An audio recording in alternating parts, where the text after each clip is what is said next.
Hello friends, फिर से स्वागत करता हूं आपका आपके अपने चैनल सुशांत चेस स्पाइस में। आज का टॉपिक है हमारा लेटेस्ट जो वर्ल्ड चैंपियनशिप कंक्लूड हुआ अभी के अभी उसके ऊपर।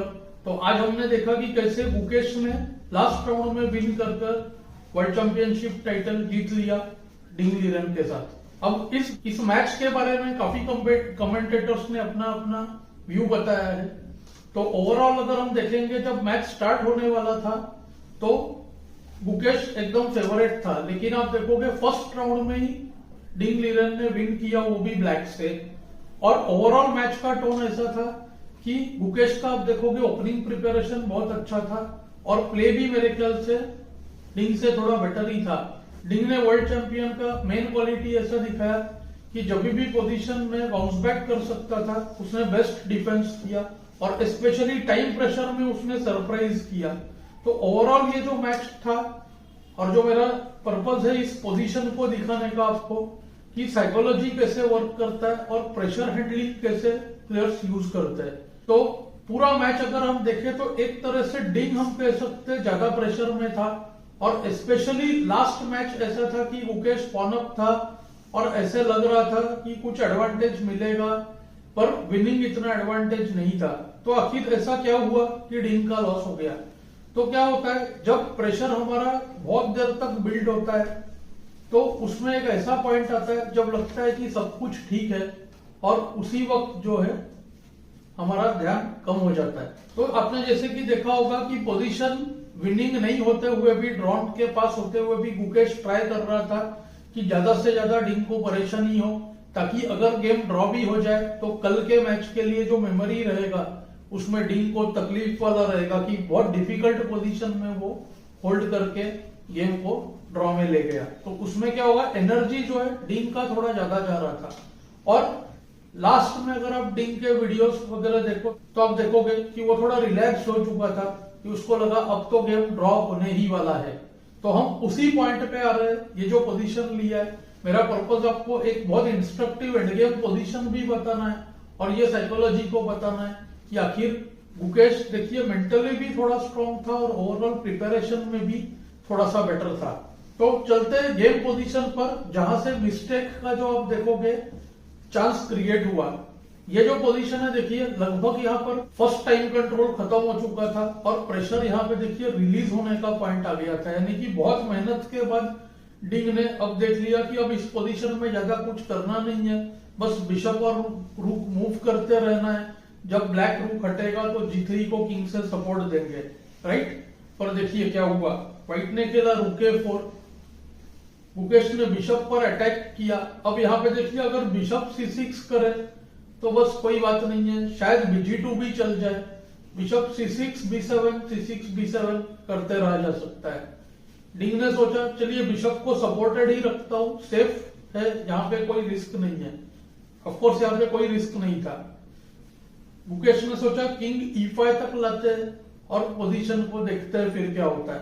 यहां पर भी देखिए just bishop C6 B8 wait करना सही था।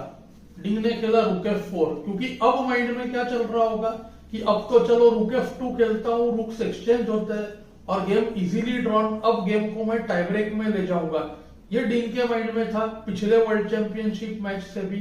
तो यहाँ पे जैसे डिंग ने बाद में भी बताया, तो यहाँ पे थोड़ा सा उसका जो है प्रेशर रिलीज हो गया था और जैसे कि अक्सर होता है प्रेशर रिलीज होते ही तुरंत वहां पे केयरलेसनेस हो सकता है। तो यही रीजन है मेरा ये वीडियो बनाने के पीछे कि थोड़ा सा भी केयरलेसनेस कैसे हमारा बहुत इंपॉर्टेंट पॉइंट को इफेक्ट कर सकता है। अब देखिए किंग E5 और यहाँ पे तुरंत डिंग ने जो सोच रखा था, बहुत ज्यादा सोचा भी नहीं और खेला रूक F2, क्योंकि ऐसे लगता है कि रूक F2 के F2 के बाद तो ड्रॉ नहीं है और रूक B1 चेक दे यहाँ पर तो सिंपल KG2 या इवन KH2 भी चल जाएगा, वो भी ड्रॉन है।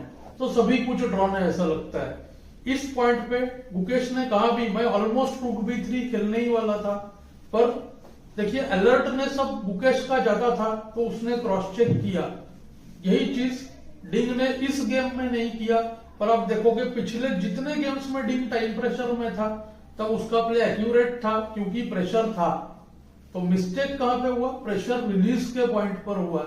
तो ये जो मेरा मेन पर्पस है इस लेसन के पीछे। चलिए, इंस्ट्रक्टिव पोजीशन है, आप इसको सॉल्व करने की कोशिश करिए। रूक F2 KF2 और black to play and win. ये जो पूरा गेम है इस बिशप A8 के वजह से फंस जाता है। अब ब्लैक बिशप ट्रेड करा देता है। विथ बिशप्स गेम बहुत इजीली ड्रॉ होता, क्योंकि एक एक्स्ट्रा पासर बनते ही बिशप सेक्रीफाइस हो जाता।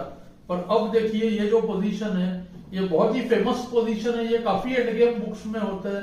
वन पॉन अप ऐसा लगता है विन नहीं होगा, लेकिन देखिए पॉन मिडिल फाइल्स पे रूक फाइल नहीं है, तो ke3 ke5 अपोजिशन तो मिल गया। पर अब क्या करें, तो मैं आपको यही बताना चाहता हूँ ये पोजीशन किस तरह से विनिंग है।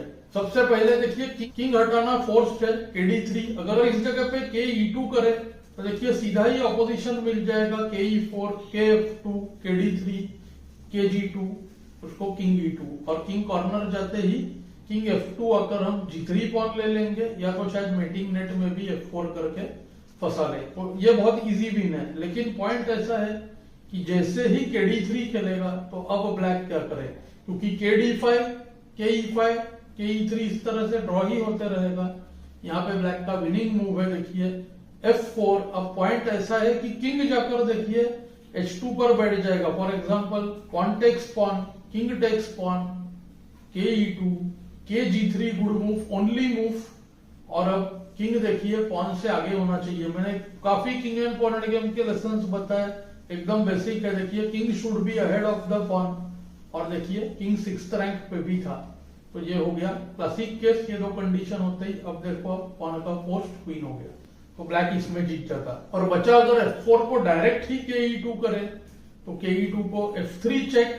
ये थोड़ा सा देखिए ट्रिकी बन रहा है, kf2 ke4 kf3। यहाँ पे काफी टेक्निक्स चलते हैं, सबसे सिंपल है f2 करके पॉन दे देना, उस पे आऊंगा मैं। सेम पोजीशन आएगा आगे, f2 चेक, किंग f1। अब देखिए kf3 तो स्टेलमेट है, तो ब्लैक क्या करेगा, f2 पे पॉन दे देगा। यही पोजीशन देखिए पहले f2 करके दे सकता था, अब kf2 लेते ही kd3। बहुत ही इंपॉर्टेंट पोजीशन है, जब भी पॉन्स के सामने पॉन हो तो ये बनते हैं 3 की स्क्वायर्स, और इसमें अगर एंट्री मिल जाए सुपीरियर साइड के किंग को तो विन हो जाता है। क्योंकि जो पॉन व्हाइट का मरेगा वो ब्लैक के 6th रैंक में मरेगा, तो किंग 6th रैंक विनिंग होगा। देखिए गेम ऐसे हो सकता है, किंग f1 को ke3, kg2 को ke2, तो यहाँ पे kf3 डायरेक्ट वो पोजीशन आ गया, kh2 kf2 kh1 kg3 kg1। Important position है क्योंकि नाइट पॉन है, तो यहाँ पे kf3 और kh3 दोनों नहीं चलता है। कभी भी नाइट पॉन हो तो किंग रुक पॉन पे लेना चाहिए, तो kf3 वो आता है देखिए kh2, और इसमें देखो आप kf2 kh1 को हम g3 नहीं कर सकते क्योंकि स्टेलमेट है, तो फिर से kg3 करना पड़ेगा, और kg1 के बाद वही पोजीशन आएगा जहां से हमने स्टार्ट किया था। आप मेरा पूरा series king and pawn end games का देख सकते हो, उसमें ये सारे बेसिक्स कवर किए हुए हैं। मतलब यहाँ पे अब राइट मूव है किंग h3 और kh3 को kh1, उसको g3, किंग एंड पॉन साथ में है लेकिन ऑपोजिशन मिल गया, तो kg1 g2 kf2 kh2, और पॉन का क्वीन होके जीत जाता है। देखिए इनका बेसिक्स इतना अच्छा होता है, जैसे ही ये पोजीशन आया डिंग और मुकेश दोनों को पता चल गया ये तो अब kd3 के बाद गेम लॉस्ट है, तो डिंग ने यहाँ पे जो है kd3 खेले बिना ही रिजाइन कर दिया। तो इससे हमें पता चलता है कि सबसे जो इंपॉर्टेंस स्ट्रॉन्गर प्लेयर्स एंडगेम को क्यों देते हैं और बिगिनर्स एंडगेम स्टडी को थोड़ा बोरिंग समझते हैं। तो मुझे उम्मीद है आपको इस लेसन में से कुछ अच्छा सीखने मिला होगा।